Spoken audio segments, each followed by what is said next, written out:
ദയനീയമായ പരാജയം ഉണ്ടായാൽ പിണറായി സർക്കാർ രാജിവെച്ച് ജനവിധി തേടുമ്പോൾ തിരിച്ച് UDF-ന് ദയനീയമായ ഒരു പരാജയം ഉണ്ടായാൽ തെരഞ്ഞെടുപ്പാണ് ഇത് സംഭവിക്കുന്നത്.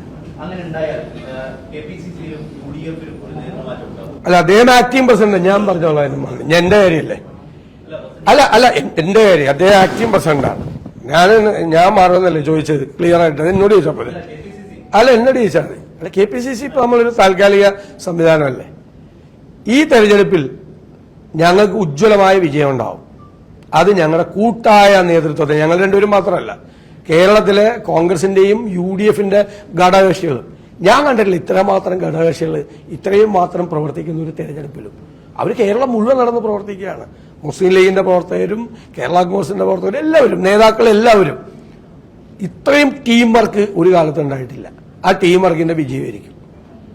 ഞങ്ങൾക്ക് ഏതെങ്കിലും തരത്തിൽ നിങ്ങൾ ഈ പറഞ്ഞ പോലെ സാങ്കല്പികമായൊരു ചോദ്യമാണ്, ഞങ്ങൾക്ക് പരാജയം ഉണ്ടാവില്ല. ഉണ്ടെങ്കിൽ അതിന്റെ ഉത്തരവാദിത്വം UDF ചെയർമാൻ എന്നുള്ള നിലയിൽ എനിക്കായിരിക്കും.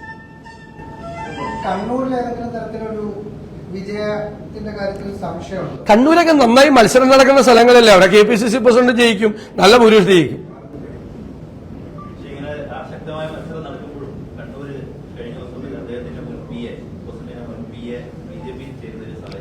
മുൻ PA അല്ലേ, അവനെ പറഞ്ഞു പണ്ട് വിട്ടല്ലേ പുള്ളി. അവനേതെങ്കിലും വഴിക്ക് പോട്ടെ, എന്ത് എത്ര വാർത്ത. അവനെ പറഞ്ഞു വിട്ടല്ലേ, പുള്ളിയുടെ കൂടെ പറ്റില്ല എന്നായിട്ട് പറഞ്ഞു വിട്ടല്ലേ അവനെ.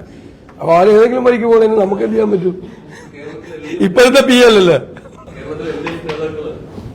പ്രധാനമായും പറയുന്നത് കഴിഞ്ഞ തവണ 2019 വയനാട്ടിൽ രാഹുൽ ഗാന്ധി മത്സരിക്കാൻ വന്നപ്പോൾ കേരളത്തിലെ ജനങ്ങളിൽ ഒരു തെറ്റിദ്ധാരണ ഉണ്ടായി. രാഹുൽ ഗാന്ധി ഇന്ത്യയുടെ പ്രധാനമന്ത്രിയാവാൻ പോവുകയാണ്. പക്ഷെ ഇത്തവണ 2024 അത് എത്തുമ്പോൾ കേരളത്തിലെ ജനങ്ങൾക്ക് അത്തരത്തിലുള്ള ഒരു തെറ്റിദ്ധാരണയും ഇല്ല. അതുകൊണ്ട് 2019 UDF-നുണ്ടായ വിജയം ഉണ്ടാവില്ല എന്നുള്ളതാണ് LDF നേതാക്കൾ എല്ലാ സ്ഥലങ്ങളിലും. അപ്പൊ BJP ജയിക്കുമെന്നാണ് പറഞ്ഞതിന്റെ അർത്ഥം ദേശീയ തലത്തില്.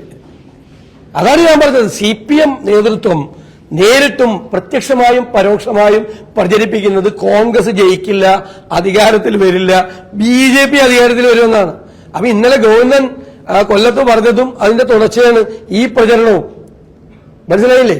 അതിനേക്കാൾ രൂക്ഷമായ അന്തരീക്ഷമാണ് ഇന്ന് നിൽക്കുന്നത്. നിങ്ങൾക്കറിയാലോ, തെരഞ്ഞെടുപ്പ് തുടങ്ങിയുള്ള അന്തരീക്ഷം അല്ലല്ലോ ദേശീയ തലത്തിൽ. ദേശീയ തലത്തിൽ ഇപ്പോൾ ധാരാളം സർവേ വരുന്നുണ്ട്. ഇപ്പൊ ആരെങ്കിലും BJPക്ക് 400 സീറ്റ് പറയണ്ടോ? ഇപ്പൊ ആരെങ്കിലും 300 സീറ്റ് BJPക്ക് പറയണ്ടോ? പറയുന്നില്ല. ഇപ്പൊ നെക്ക് ടു നെക്ക് ഫൈറ്റ് ആണ് BJPയും ഇന്ത്യ മുന്നണിയും, NDAയും ഇന്ത്യ മുന്നണിയും തമ്മിൽ നെക്ക് ടു നെക്ക് ഫൈറ്റ് ആണ്. ഇനി അവരൊരു പറയുന്നുണ്ട്, എന്താണ്, ഇടതില്ലെങ്കിൽ ഇന്ത്യയില്ല. അത് നമ്മൾ ഇന്ത്യ ചരിത്രം പരിശോധിച്ചാൽ നന്നായിട്ട് അറിയാം. ഇടത് ഏത് കാലത്താണ് ഇന്ത്യയുടെ കൂടെ നിന്നതെന്ന്. സ്വാതന്ത്ര്യ സമരകാലത്ത് ഉണ്ടായിരുന്നില്ല, ക്വിറ്റ് ഇന്ത്യ സമരത്തിൽ ഉണ്ടായില്ല, സ്വാതന്ത്ര്യം കിട്ടിയപ്പോൾ ഉണ്ടായില്ല. അത് കഴിഞ്ഞിട്ട് ഈ 2021 ആദ്യമായിട്ട് ദേശീയ പതാക ഉയർത്താൻ 73 കൊല്ലത്തിന് ശേഷം തീരുമാനിച്ച പാർട്ടിയാണ് CPM. എന്നിട്ടാണ് ഇടതില്ലെങ്കിൽ ഇന്ത്യയില്ല എന്നാണ്. ഇനി മൻമോഹൻ സിംഗിന്റെ ഗവൺമെന്റ് വന്നു. ഞാൻ നേരത്തെ പറഞ്ഞതുപോലെ ഈ ദേശീയ ഗ്രാമീണ തൊഴിലുറപ്പ് പദ്ധതി ഉൾപ്പെടെ കർഷകർക്കുള്ള ആനുകൂല്യം ഉൾപ്പെടെയുള്ള ഒരുപാട് കാര്യങ്ങൾ ചെയ്ത് മുന്നോട്ട് പോകുമ്പോൾ BJPയുമായിട്ട് ഒരുമിച്ച് ചേർന്ന് ആ ഗവൺമെന്റിനെ താഴെ ഇറക്കാൻ നോക്കിയവരാണ് പിന്തുണ പിൻവലിച്ച്. ആര്? ഇടതുമുന്നണി. ഇടതുമുന്നണിയുടെ ഈ ഇടതു പാർട്ടികളുടെയും CPMന്റെയും പിന്തുണയില്ലാതെയാണ് 2009 വീണ്ടും മൻമോഹൻ സിംഗ് അധികാരത്തിൽ വന്ന് പ്രധാനമന്ത്രിയായത്. അപ്പോൾ ഇവര് അവിടെ പോയാൽ, ഏതെങ്കിലും CPM MP അവിടെ പോയാൽ അവിടെ ഇന്ത്യ മുന്നണിയുടെ കൂടെ നിൽക്കുമെന്നും കോൺഗ്രസ് ഏറ്റവും വലിയ കക്ഷിയായ കോൺഗ്രസിന് പിന്തുണ കൊടുക്കുന്ന ഒരു ഉറപ്പില്ല പല ഇതിന്റെ അകത്ത്. അവരെപ്പോഴെങ്കിലും BJPയായിട്ട് കൂടാ. പിണറായി വിജയൻ ഒരു ഇന്റർവ്യൂവിൽ ഭംഗിയായിട്ട് പറഞ്ഞിട്ടുണ്ട്.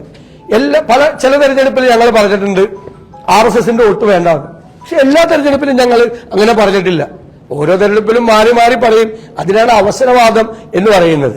അപ്പൊ വളരെ കൃത്യമാണ് കേരളത്തിലെ ജനങ്ങൾ ആഗ്രഹിക്കുന്നത് ഒരു വർഗീയ ഫാസിസ്റ്റ് വിരുദ്ധ പൊളിറ്റിക്കൽ പ്ലാറ്റ്ഫോം ഇന്ത്യയിൽ അധികാരത്തിൽ വരണമെന്നാണ്. എന്റെ ഒറ്റ ചോദ്യമുള്ളൂ CPMന്റെ എല്ലാ പ്രചരണങ്ങൾക്കും. ആ വർഗീയ വിരുദ്ധ പൊളിറ്റിക്കൽ പ്ലാറ്റ്ഫോം മൈനസ് കോൺഗ്രസ് എന്താണ്? 0 ആണ്. കോൺഗ്രസ് ഇല്ലാതെ ഈ രാജ്യത്ത് ഒരു വർഗീയ ഫാസിസ്റ്റ് വിരുദ്ധ പ്ലാറ്റ്ഫോം ഇല്ല.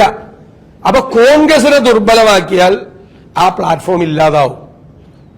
ഇപ്പൊ CPM ചെയ്തുകൊണ്ടിരിക്കുന്നത് ആ കോൺഗ്രസിനെ ദുർബലമാക്കി ഈ BJPയെ സന്തോഷിപ്പിക്കുകയും BJPയെ പ്രീതിപ്പെടുത്തുകയും ചെയ്യുക. ഈ കേസാണ് പ്രശ്നം. ഈ മാസപ്പടിയും മറ്റൊക്കെയാണ് പ്രശ്നം. അതാണ് പേടിയാണ്.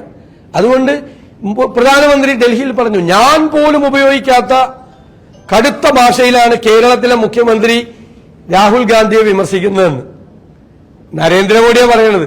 അപ്പൊ നരേന്ദ്രമോദിയെ സന്തോഷിപ്പിക്കാൻ വേണ്ടിയിട്ടാണ് ഈ രാഹുൽ ഗാന്ധിയെ പറ്റിയൊക്കെ മോശമായിട്ട് പറയണത്. അപ്പൊ ഇവര് പോയിട്ടൊരു കാര്യമില്ല.